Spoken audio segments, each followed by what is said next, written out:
नमस्कार दर्शकों, मैं ऋचा मिश्रा रोली निर्मल म्यूजिक वर्ल्ड पर आप सभी का हार्दिक स्वागत करती हूँ।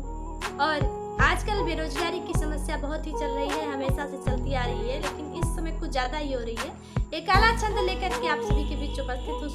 बेरोजगारी देखो बढ़ गई, पढ़े लिखे हो गए लाचार। मोदी जी अब ध्यान धरो, तुम युवा हो रहे सब बेकार। मोदी जी अब ध्यान धरो, तुम निजीकरण करवा कर देखो, कर दिया सब कुछ बंटा धार। बिजली बेची रेल भी बेचा, अच्छे दिन आई सरकार। बिजली बेची रेल भी बेचा।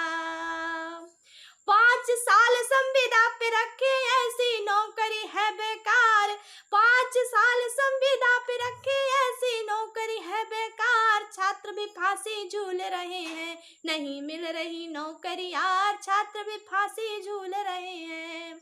आत्मनिर्भर का पाठ पढ़ाकर बहलाती है ये सरकार। उठा कड़ाही तलो पकोड़ा, पढ़ना लिखना था बेकार। उठा कड़ाही तलो पकोड़ा।